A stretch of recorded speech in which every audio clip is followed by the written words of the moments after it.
Hello friends. As part of requirements, many times we need to add, remove or modify the elements of an array. We can easily perform some operations like adding an element to an array or combining the values from two array into a third array in a standard array. But for performing elements deletion, we need to create array list type collection. So we can easily see all these things in a quick demo. So I have named this demo as manipulating the array, and if I try to return the elements of previously created array, we are getting its numbers. And if I want to add some number into this array, or if I want to add some element, what I can do is I can simply use addition assignment operator, and I can add a value like this. So if I run this command, I can see I have one more element in this array. In this way I can add, and suppose I want to change last element of this array, what I can do is I can simply use cast operator, and suppose I want to change last element of this array with 16, right? If I run this command and if I try to return the elements of this array, I can see 14 has been replaced with 16. In this way I can replace the elements of an array. Also we have one more method to add values to an array. Suppose I want to add some number or some element to this array, I can use method, like I can use set value, and suppose I want to set maybe 18 at index 1, right? So what I can do is if I run this command and if I try to return the elements of this array, I can see like at index 1 18 has been added. So in this way these are some methods which we can use to add elements into an array, like we can use addition assignment operator, or we can directly assign a value to some element using indexing number, right? And also we can use method to assign some value into array, right? So these are methods for adding an element to the array. What if we want to remove an element from an array? So let me try to see using some command like maybe numbers, and we have one method that is remove at. This is used to remove some element from some index number. So suppose I want to remove the element sitting at index 1. If I run this command, I'm getting some error like collection was of a fixed size. Yes, that is expected one. So basically, as I told you, we cannot remove elements from a standard array. So because their size is always fixed. So if I want to check the type, or you can say if this array is of fixed size or not, I can check it by using a property that is fixed size, right? So if I try to run this, I can see it is true, means this is a fixed size array, right?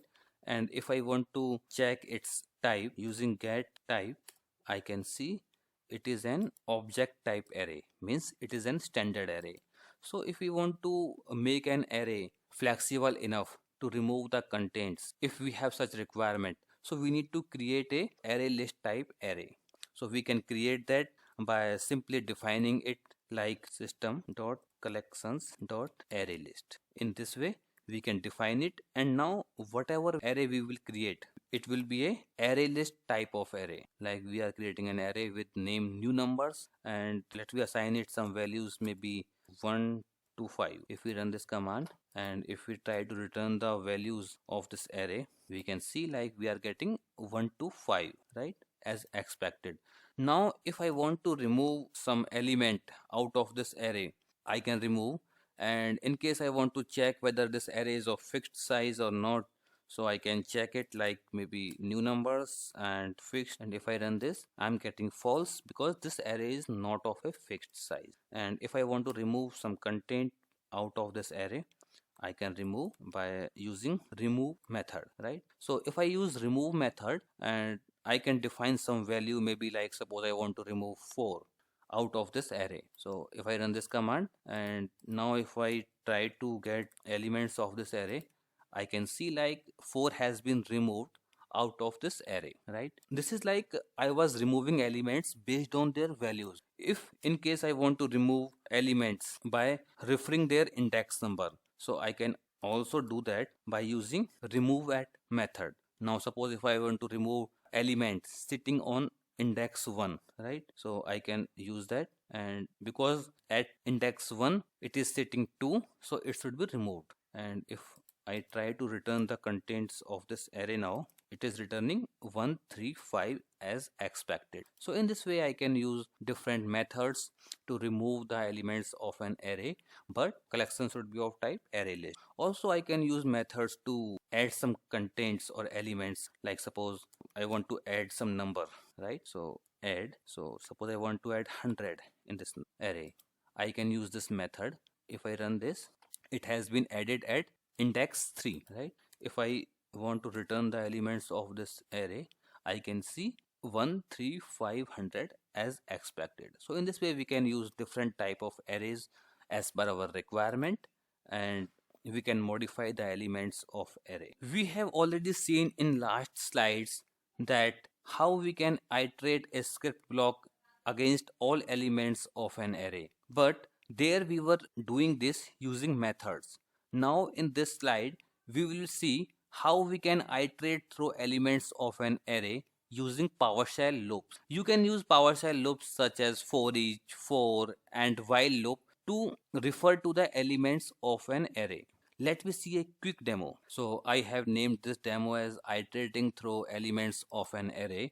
So let me see an example of for each loop first. If I want to iterate through all the elements of an array, what I can use is number in, like our recently created array, that is new numbers. Now what I want is I want to iterate one script block against each element of this array, right?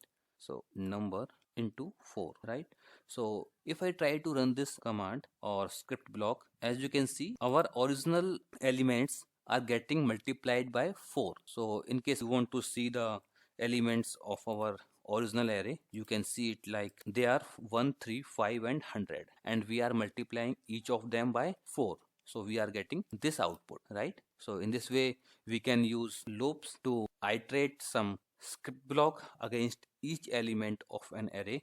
Let me see one more example, maybe for loop, right? So for, and if I want that some code should get executed against each element, so first I need to initiate it, like maybe I is equal to 0 maybe. Now I need to define some condition, like I can define the action for this variable, like I should get plus plus, and as each iteration it should get increment. And now if I want to use new numbers, and each element of this array should get multiplied by maybe 5, because we used 4 in our last demo.